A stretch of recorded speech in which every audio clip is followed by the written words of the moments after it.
Good morning, good Tuesday morning to all of you, February 21, 2023. Thank you for joining us here on the program Agenda.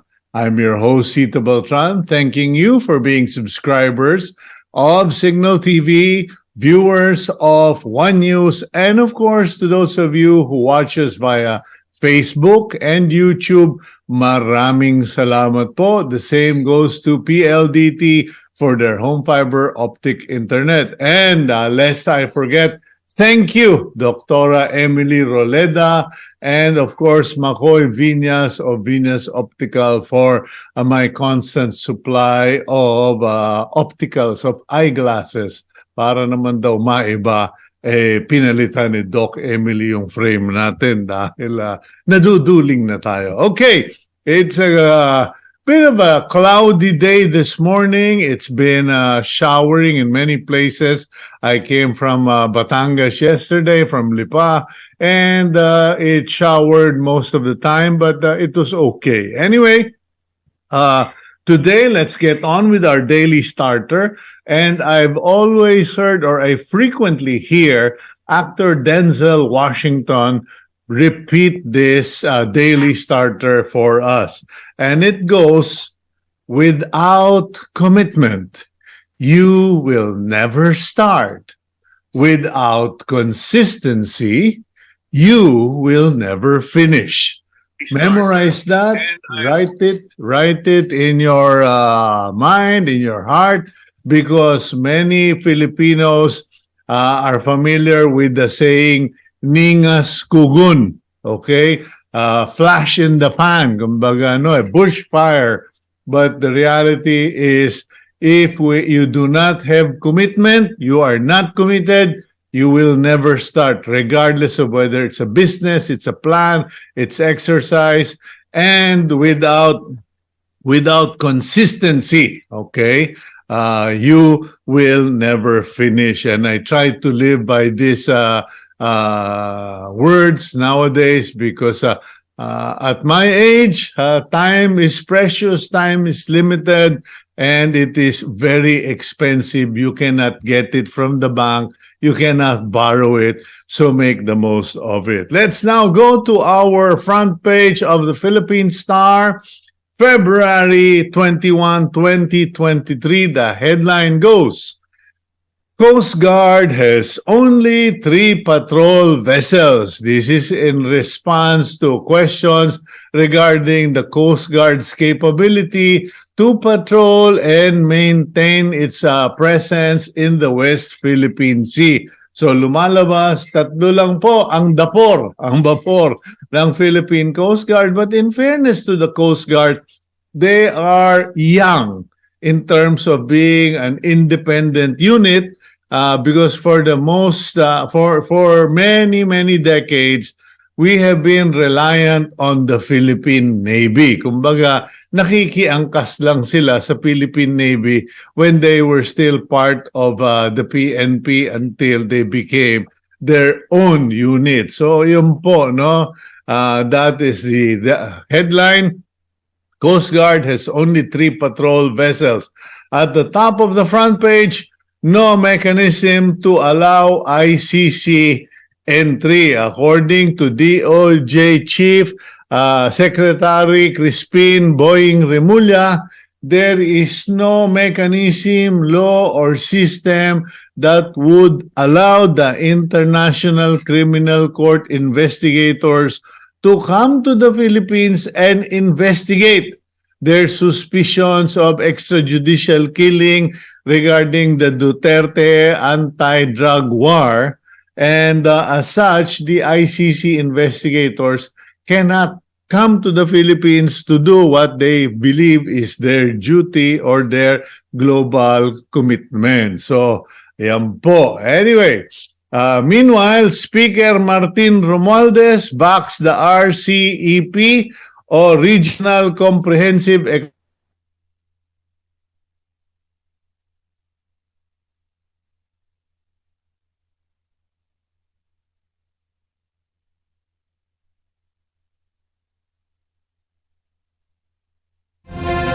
full support for the RCEP. Okay. We will go for a quick break to fix our technical difficulty. We will be right back.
Okay, welcome back to the program agenda. Sorry, we had a slight technical problem. We dropped out for 3 seconds.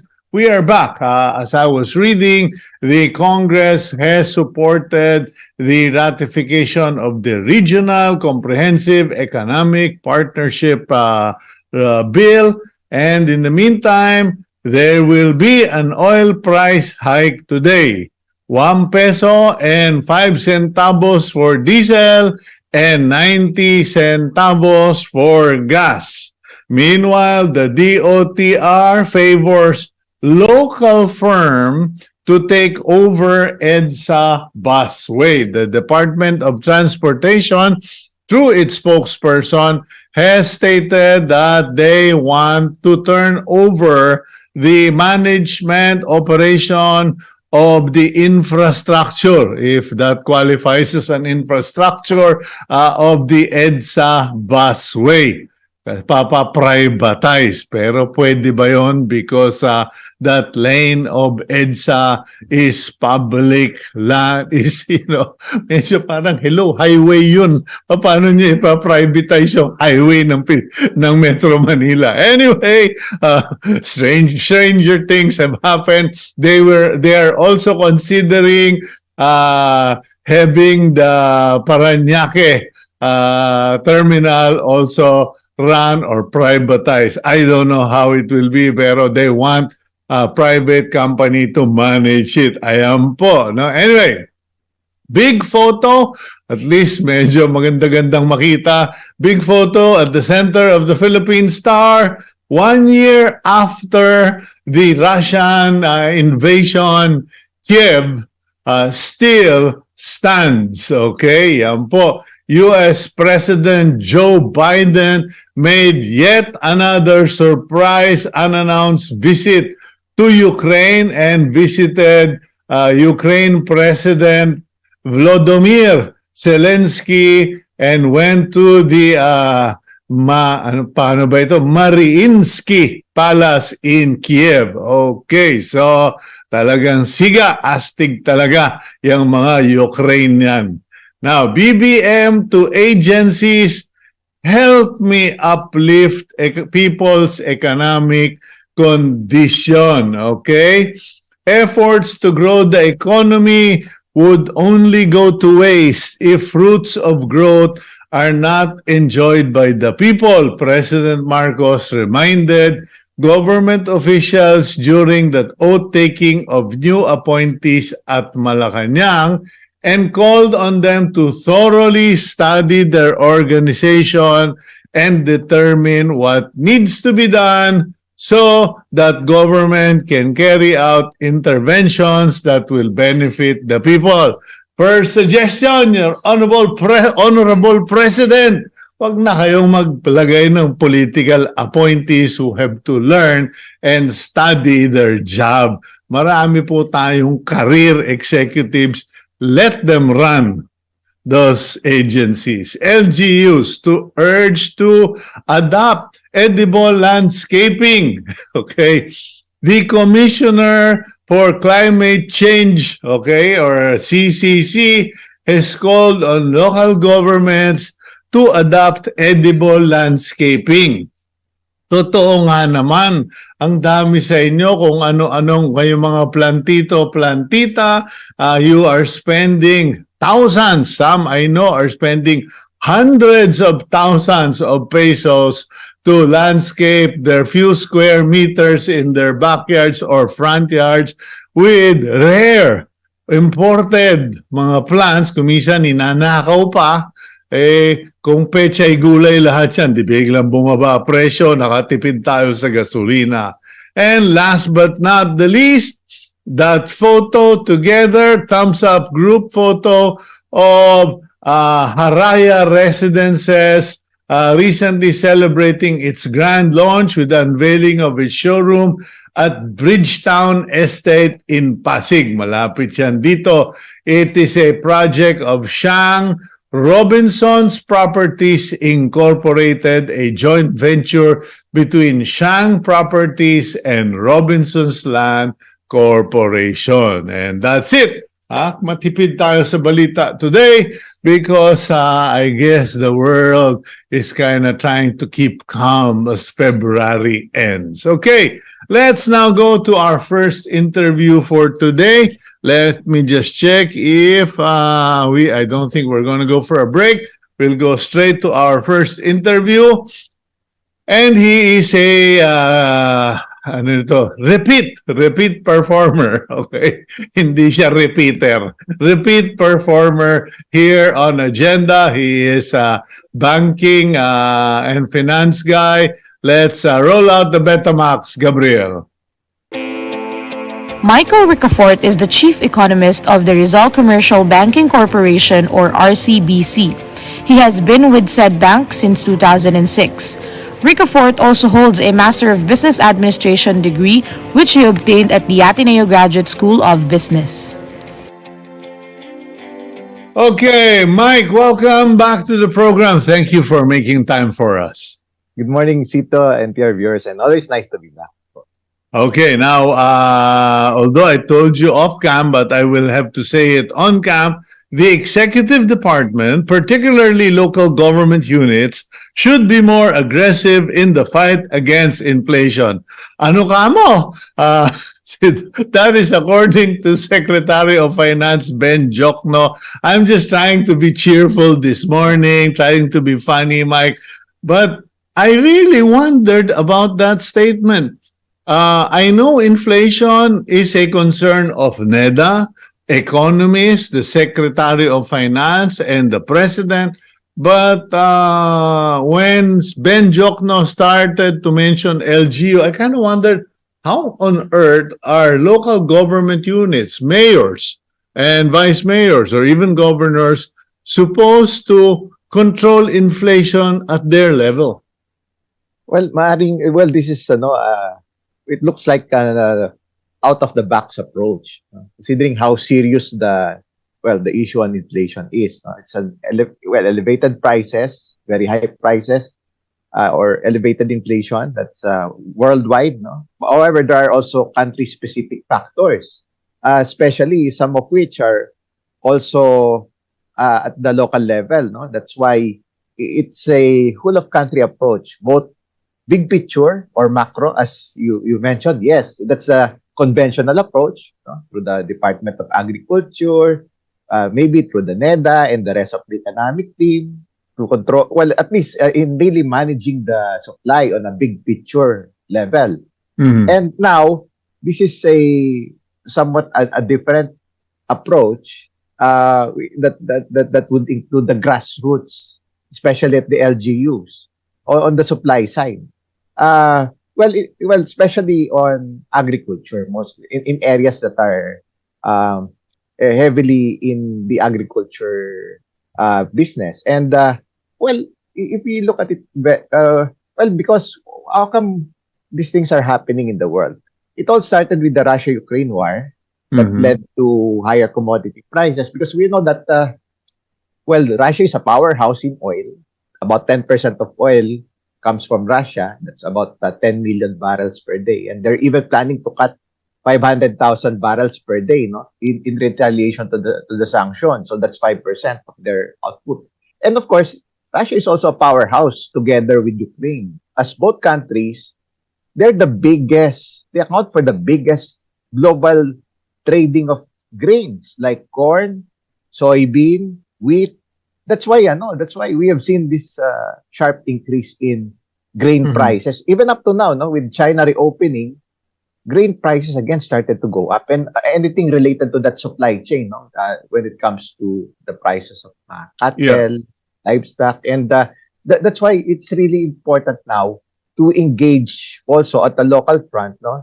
Of course, for the country to be more self-sufficient in the production, to improve the productivity of agriculture, and that definitely involves the LGUs in making sure also that the supplies, because they're kumbaga nandun dun sa kanila yung yung production ng mga various agricultural products, lalo na in view of the challenges like may mga calamities, may mga storms, may mga shear line. Hanggang ngayon may mga baha pa rin kahit papunta na sa Tag-Araw, no? Nagkaroon ng storm damage.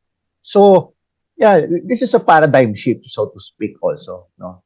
That's worth looking at, kasi nga naman okay, kumbaga naghahanap ng iba pang paraan, iba pang solusyon, or maiba naman, as they say in Tagalog. But here's the question, Mike. You know, for many decades, the philosophers in the Philippines, or even the pragmatists, have said that, you know, we've never really been hit hard by all these global issues that are economic in nature, because we were never an economic powerhouse. We were never a serious player. So it is a blessing in disguise. Kumbaga, we were so small, we never got our heads shot off. Now, here with the agriculture or with this inflation, I kind of wonder, is our inflation really globally related and globally caused? Or is our inflation simply as a result of the economic inactivity and severe lockdowns that we did during the pandemic, so much so that there was no production, there was no business, and therefore we have zero supplies, and therefore we have high inflation? True, Cito, nakaambag lahat yun eh. Actually, sa buong mundo, ganun din. Dahil doon sa mga pandemic. Kasi realistically, may mga nabawasan yung supplies. No? Yung tawag dyan, global supply chain disruption. Kahit bago pa magsimula yung gera, ramdam na yun ng mundo. No? Yeah, kasi the reason I'm bringing this up, Mike, is because everybody talks about the Ukraine, and I'm not, just targeting you. Ito common naman to eh. Parang automatic response na. Kasi dahil sa gera eh, no? But no one focuses on, we stop production, and because we stop production, we have no supply. So agawan, kung sino may pera, siya makabili. But then that presents the right problem. The right problem is production, not Ukraine-Russia war, correct? Yeah, that's very true, kasi isang mystery ba nga yan eh sa buong mundo. Bakit, wala nung nag-pandemic, bakit walang yung mga supplies ng, sa maraming produkto, no? Tapos nagkakaroon ng, bukod doon sa shipping delays, no? Yung production talaga, kasi yung realidad eh. Sa dami na nahawa, na antala yung production, may mga restrictions, no? Lalo na yung 2020, 2021, nabawasan tuloy ng output. Tapos syempre, nagkaroon din ng ships eh. Yung mga tao, nagbago din ng mga linya ng trabaho, no? Dahil saka nagbago ugali. Parang, bakit ako magpapakamatay? Tanim ako ng tanim at trabaho ako ng trabaho. Di ko naman madadala sa hukay. So, actually, yung po nag-combine po lahat yun. It's a conundrum, actually. It's a mystery for the global, global central bankers. Trace nila yun eh. Kasi, bakit nagbago talaga yung ekonomiya? Ultimo yung nature ng trabaho ng mga tao. Oo. Una, kasi, bukod doon sa syempre, unfortunately, may mga nagkasakit, may mga nawala. Iba, productive pa nun, lalo na nung wala pang bakuna, wala pang booster dose. Nawala talaga sila sa equation. Nawala sila sa, baga, ibig sabihin nun, nabawasan ng production talaga. Tapos syempre nagbago rin yung mga hanap buhay, yung iba nagpalit ng hanap buhay, yung mga hard hit na industries, no? Tapos at the same time, tapos ano rin eh, syempre nakaambag din doon yung may mga restrictions pa. Although ngayon nabawasan na, halos normalized na eh. Yeah. Yung nagkaroon ng mga pila sa mga ports, di ba? Hindi lang yun. It continues. It continues. The ports are congested. Yung Matlog Allen, I just wrote about it yesterday. So, going back to this issue of inflation, there is wisdom in what Ben Jokno is saying. He's tossing the ball to the LGUs or calling out the LGUs to participate in the war against inflation. Now, is this because most of the functions that used to be national or national government in nature has been devolved to LGUs? Kasi consistent, there's consistent din yun, Cito eh. Kasi ultimo yung, di ba, yung Mandanas ruling, di ba, na, pati yung mga funding, yung mga proyekto, na-devolve na talaga. So, ganun din. Kumbaga, lalo na to, it's a whole of country approach in dealing with the supply chains, no? Lalo na sa agricultural products. Kasi, kailangan talagang yung productivity ng agriculture i-boost pa yan, yung increased mechanization, no, yung higher yielding seeds, at para ang bottom line nun, dumami yung ani. Kasi mas marami yung ani pag mas mechanized. Tapos yung higher yielding seeds na mas marami ring yield kada hectare. Yeah. And so on, and irrigation facilities, storage facilities. So, ang dami talagang kailangan trabahuin. And kailangan talaga ng tulong dito at the LGU level. Kasi, sila rin yung di ba, from the farmers, di ba, to the supply chains, to the traders, no, sa mga storage facilities. Nandun kailangan din ng intervention ng LGUs. Kasi yung mga facilities na yon nasa LGU level din. Halimbawa, yung mga storage facilities din, no? Tsaka yung pag ipopromote yung yung mga produkto na kailangan, agricultural products na kailangan i-promote sa mga iba't ibang probinsya, no? Kasi minamanage din yung minsan kulang yung supply, no? Minsan naman sumosobra pagka nag-overproduce. So merong talagang level of kailangan may intervention din na kailangan gawin yung LGUs para coordinated yung yung well-concerted kung yung in managing the supply. So, halimbawa, kung may bumper harvest, so kakailanganin ng mga cold storage facilities para kung manipis yung supply, but doon pwede pagkuhanan, and so on and so forth. Yeah, go ahead. We guested Toto Barcelona of Harvest here on the show, and one of the really sad statements that he said was that the Philippines is not farmer-friendly. To be honest, let me ask you, Mike, as a member of the banking sector, what is the overall attitude of the banking industry, both private and public in the Philippines, as far as agriculture is concerned? Kasi there was a time tourism hindi pinapansin, ini-snub ang tourism, ini-small, and then ngayon everybody's going ra sis bumba, tourism tayo. But I think it's even worse for agriculture because parang agriculture is not even being recognized as a vital industry anymore. Although ngayon naman, Cito, actually for many years and decades, may requirement, requirement ng regulators, no, that a certain percentage ng loan portfolio ng banking industry naka-allocate sa agriculture, tsaka sa agrarian reform, no? Yung agri-agra. Yeah, agri-agra law. Kaya nandoon naman yun eh. At saka pina-fine-tune naman din yun, no, from time to time. Pero marami pa talagang kailangan gawin, no? Like, example, ngayon, merong yung isa sa malaking balita ngayon, at least yung private sector, nag-i-invest na. I think there's this 1 billion peso worth of investment sa San Rafael, Bulacan na mga vegetables, no? Ang partner niyan, yung medyo high-tech, mga Israeli technology yung gagamitin. Proved to be the biggest greenhouse, no? To produce, they will produce all year round. So, yun yung kailangan talaga makita, yung productivity gains by harnessing technology. Yun yung best practices doon. Alam naman, we have seen na yung mga best practices doon, yung, di ba, yung sa Israel, kulang sila ng, ng lupa na fertile, pero they were able to surmount it by using technology. Ang daming greenhouse doon na nakakapag-produce sila despite the constraints. Then they've been using also, not only that, no, pati yung din, di ba, yung technology to, di ba, may mga GMO din, di ba, although, syempre, binabalanse rin yun, no? Pagdating sa mga bagay na ganyan, di ba? When it comes to, kasi may mga produkto din na tinatangkilik yung mga GMO-friendly and so on and so forth, no? Pero ang bottom line doon, ginagamit yung teknolohiya, lalo na kung safe naman yung teknolohiya, na paramihin yung supply. So, yung private sector, ay at least this is a good, but when you say private sector, that's an investor. But what about the banking sector? Does the banking sector, by and large, I mean not bank specific, but the banking and finance industry and sector, do they give agriculture, the industry, the respect that it should be getting, and more importantly, the support? Or kasi napilitan lang kami dahil may agri-agra law? I mean, to be honest.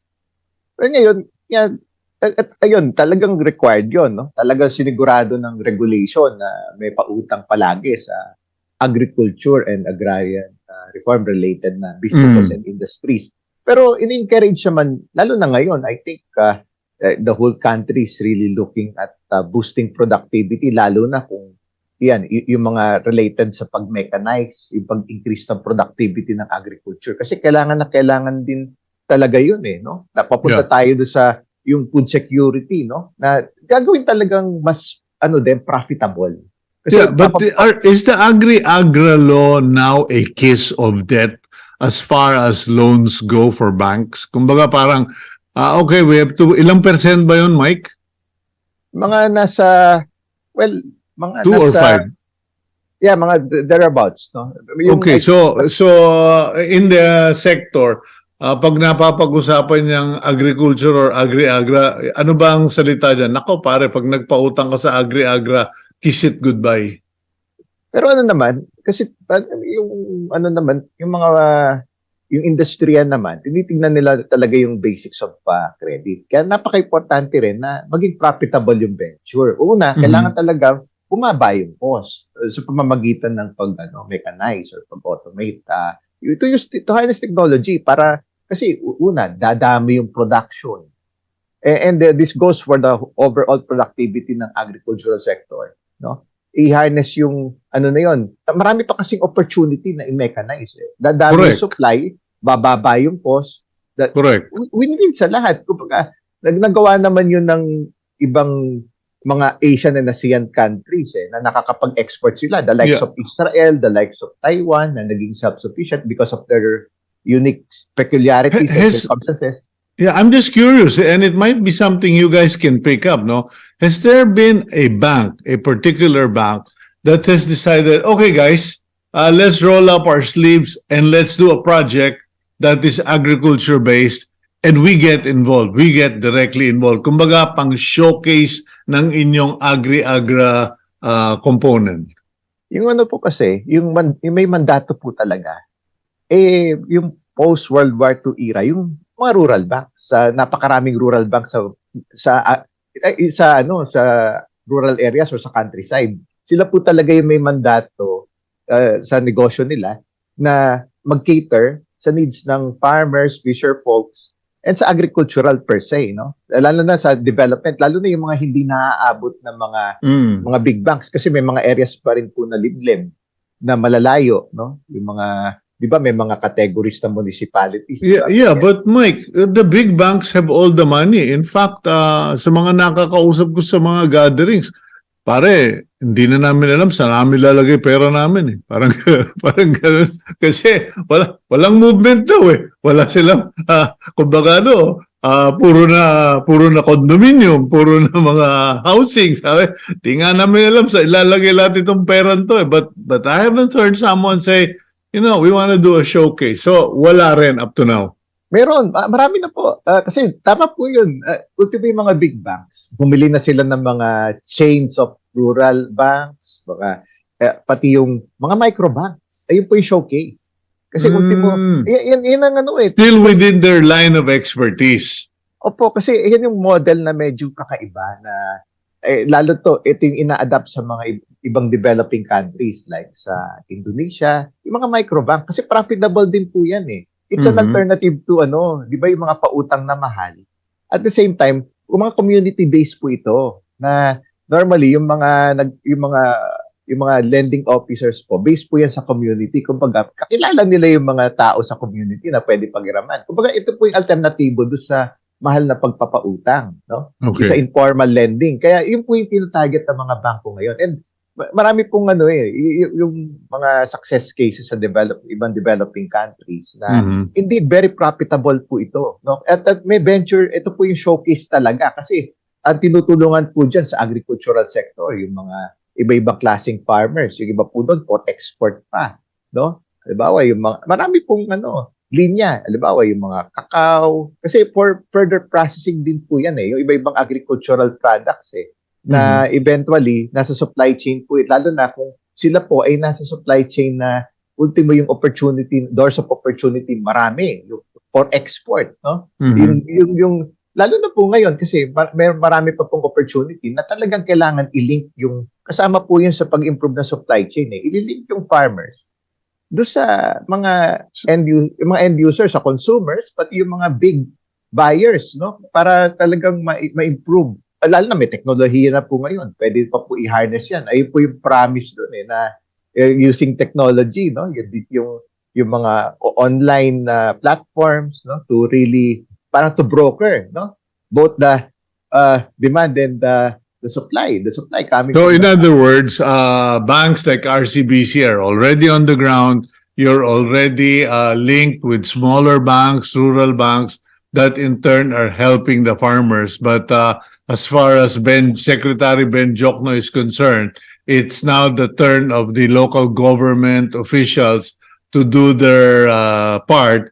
Kasi ang nangyayari ngayon, yung mga LGUs magaling mangolekta ng mga fees, ng mga inspection fees, charges, mag-impose ng mga kung ano-anong patakaran, pero in terms of incentive for productivity, wala. Zero, kulelat sila. Anyway, Mike, thank you very much. At least it's good to know the banking sector is doing what it can based on the expertise that it has. And we thank you for your inputs this morning, Mike.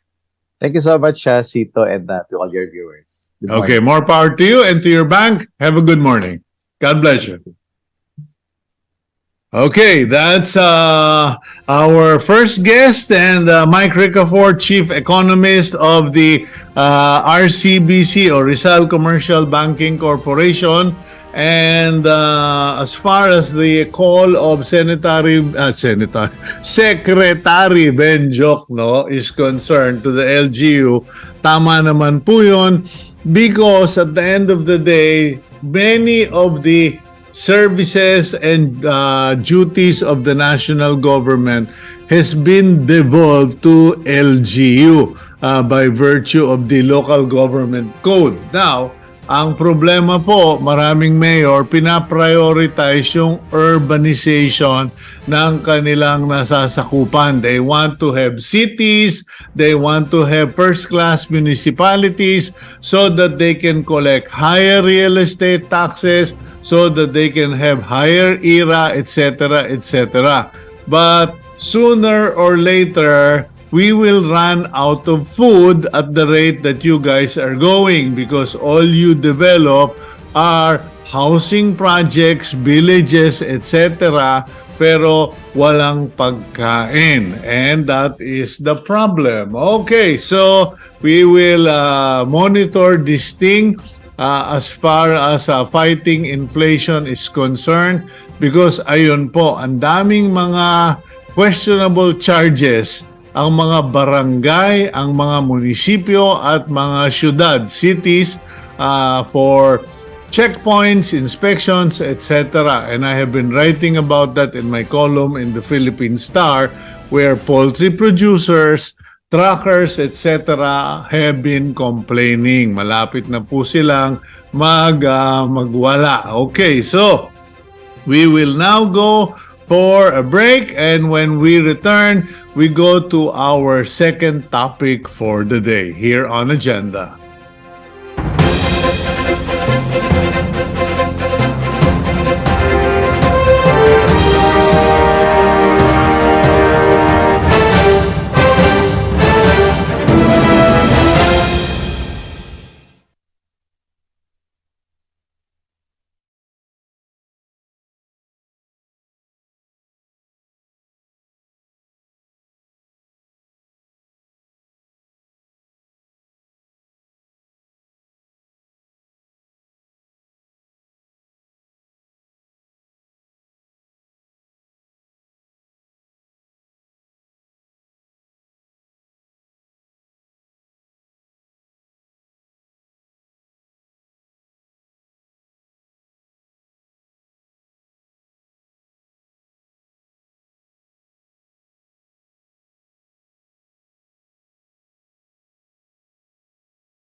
Welcome back to the program Agenda. I'm your host, Cito Beltran. And for the second part of our program today, we are going to be focusing on a plan of the Bureau of Corrections to transfer their headquarters and training facilities from Muntinlupa to Masungi Georeserve. Okay? In case hindi nyo kabisado, here's the background. Once an abused strip of land, Masungi Georeserve is now an international award-winning conservation area known for its lush sceneries and sprawling karst landscape. It is also home to more than 400 species of flora and fauna, some of which are rare and threatened. Masungi, located on the foothills of the Sierra Madre, is part of the 26,000-hectare Upper Marikina River Basin protected landscape. The Upper Marikina watershed plays a critical role in the climate fight by serving as a buffer against storms and regulating water flow towards Metro Manila. Now, here's the problem. ang mga magagaling na opisyal ng Bureau of Corrections is planning to transfer their headquarters from Muntinlupa to Masungi Georeserve in Rizal Province. And on February 16, the foundation questioned the area inspection conducted by Bureau of Corrections personnel in a parcel of land called Lot 10.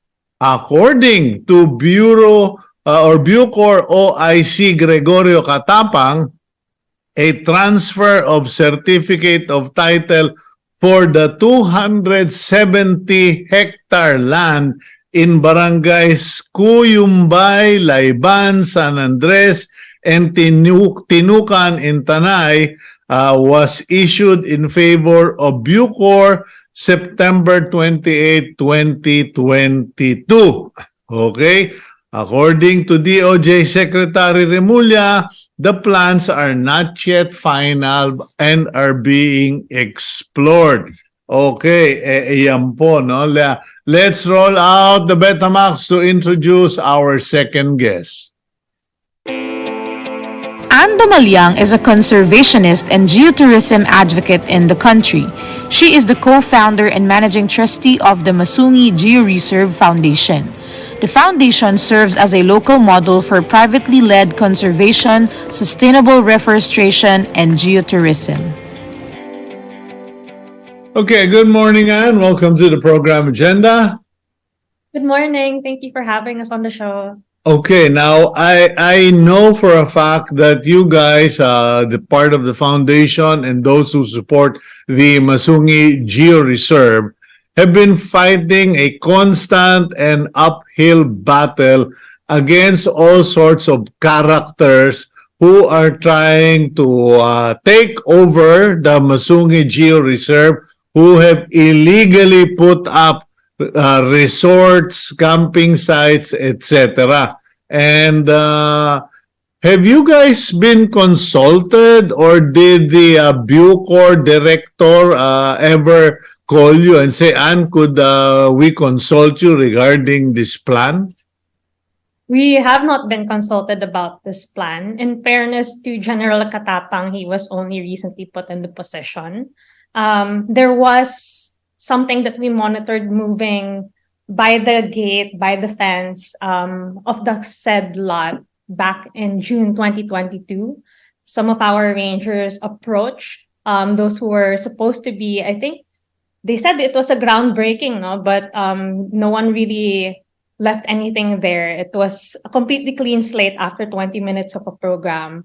And they tried to hand over a letter to the attendees of that event, but they didn't receive it. So we wrote to the Bucor 3 times since, and we haven't received a response. No, but now that General Catapang is here and we really know where that was headed towards, we hope that we could work with the Bucor, be able to speak with them to resolve these movements, no? Especially in the context, of course, of the larger picture of the reservation, the foundation undergoing a lot of attacks and challenges because of vested interests that are trying to basically destroy this landscape.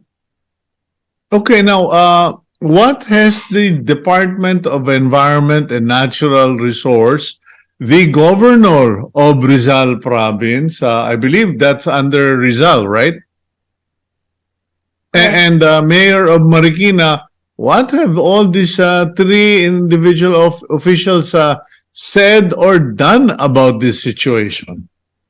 It's a little bit disheartening, to be honest, from the DNR side, no, because we've been reaching out to the secretary for a meeting to convene the oversight committee that is meant to help us understand the permits that we need to run, have the collaborations and the coordinations we need to do, most especially be able to do the enforcement work in this area that we've been shouldering, no? But that was never convened. And by doing that, it should be able to resolve, these things before they even become a problem. In 2006, when the presidential proclamation assigning this area as the new Bilibid prison came out, this was under Secretary Angelo Reyes's time. There was actually, that was recommended to PGMA by Secretary Angelo Reyes, yung designation na to. But as early as 2009, there were also recommendations already from Secretary Atienza, then the NR Secretary, to move the plan to a different area that's less sensitive, that I guess would also be more economical to develop, because we're talking about towering pinnacle limestone formations that are pretty difficult to develop. And not to mention that it was already designated to a project back in 2002, So this is actually how we got involved with restoring the area. So ang daming nang ganon, and meron ng actually recommendations kung saan pwedeng malipat. So it hasn't been an issue since, but we're also hoping to understand what happened, because this was respected by 3 administrations and the many more secretaries that serve those administrations.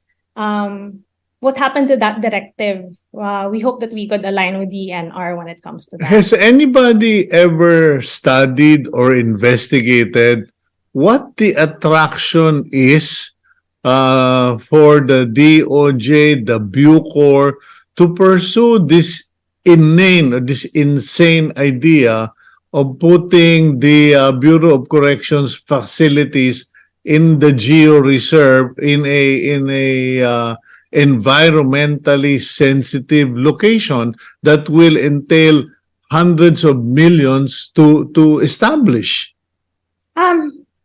When we had the chance to coordinate with the inspectors, it seems like they were also equally surprised about it. I don't think they knew about all of these details in full beforehand.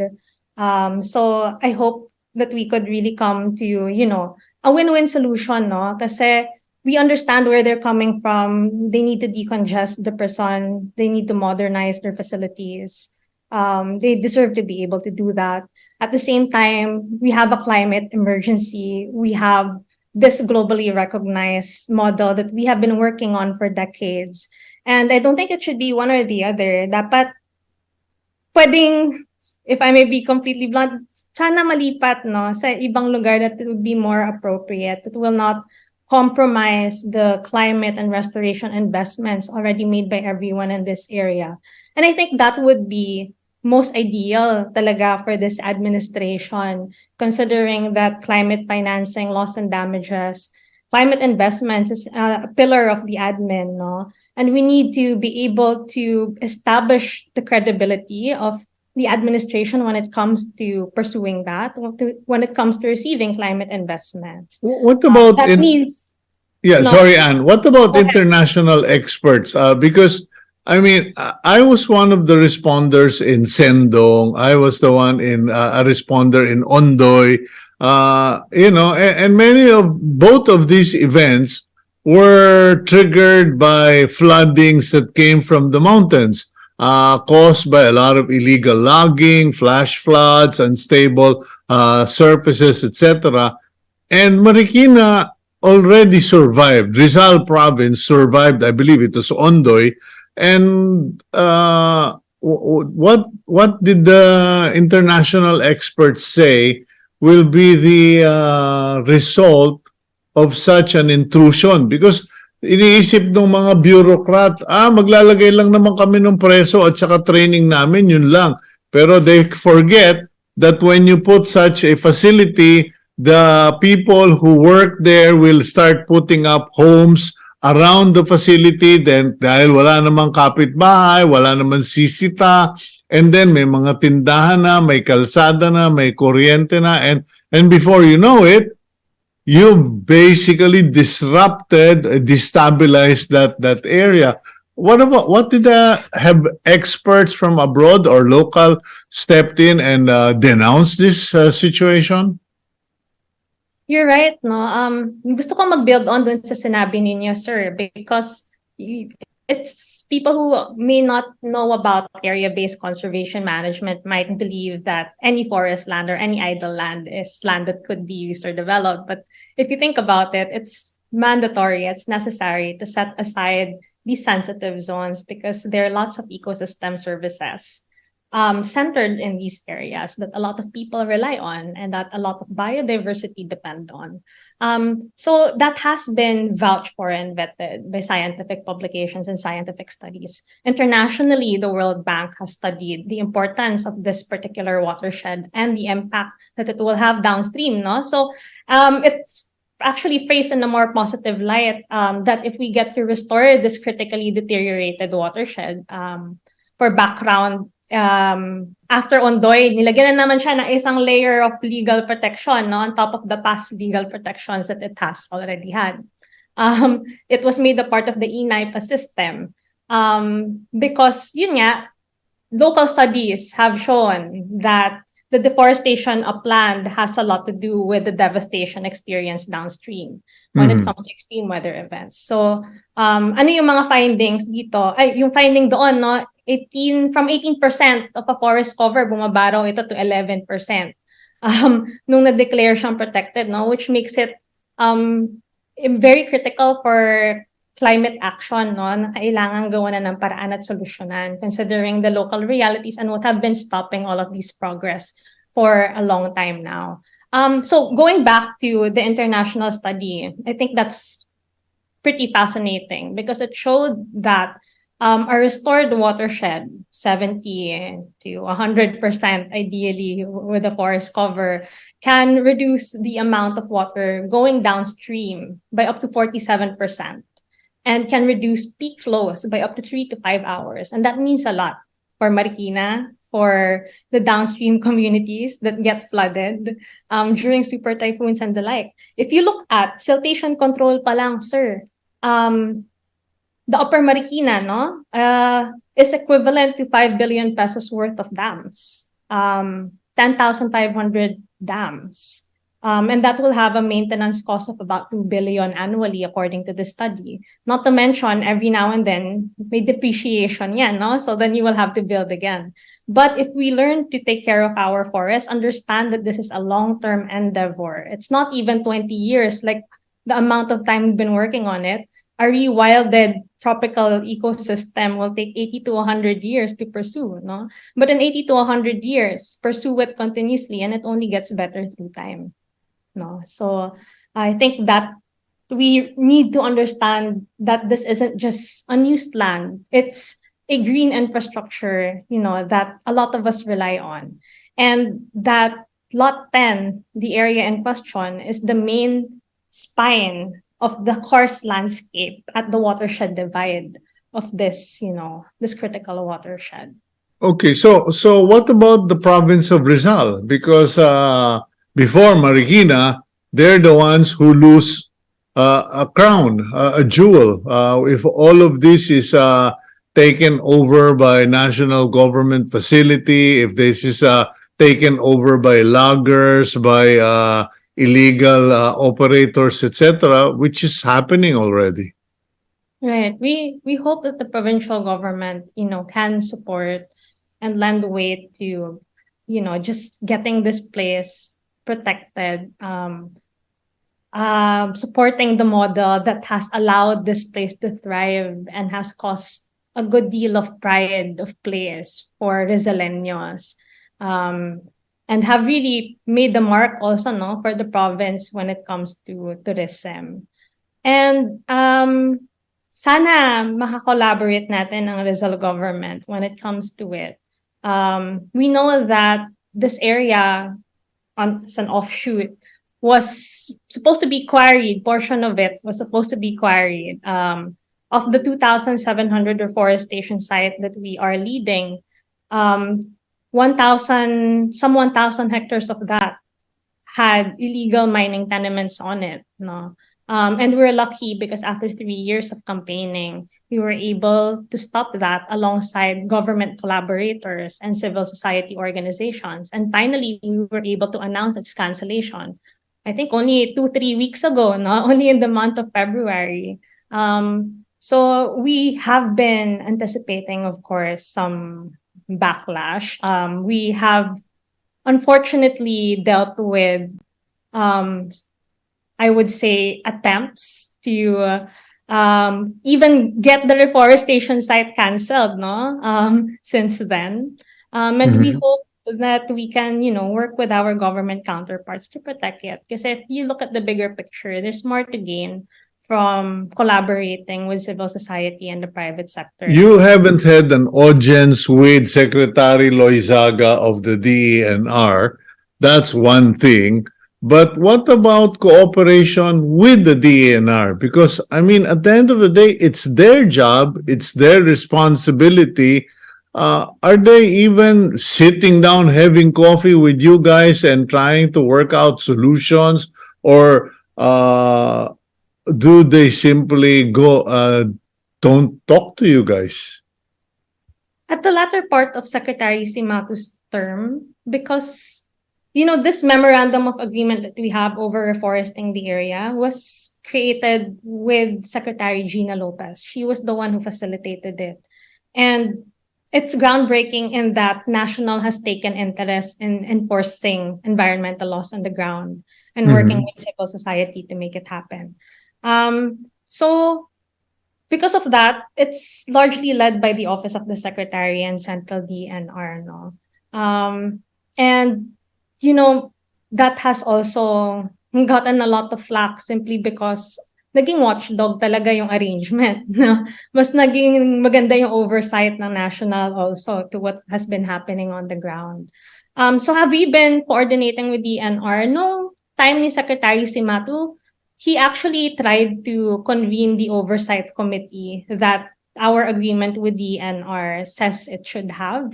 Syempre, hindi naman pwedeng kami lang yung nagproprotekta nito, no? We were supposed to have a counter project manager from DNR who will be working with us on this. So he tried. It should be the DNR taking the lead. It's their job. It's their responsibility. It's what they're paid to do. Right. Oo.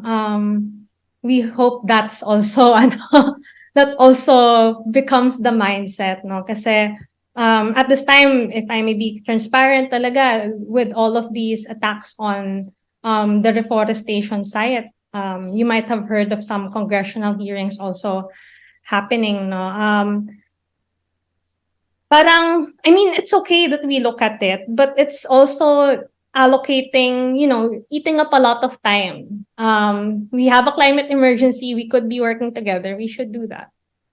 Okay, well, I guess they will only act when hundreds of people in Marikina drown in the next deluge because nobody gave a damn. I'm sorry to have to say that, but I hope the mayor of Marikina, who I know is proactive, will get to speak with the governor of Rizal, and maybe one of these days we will find out where the secretary of DNR is holding office to get some action on this matter. Anyway, Ann, thank you very much for your time. Sorry, I'm just getting really upset with this kind of situation where people take jobs, get salaries, but don't do what is expected of them.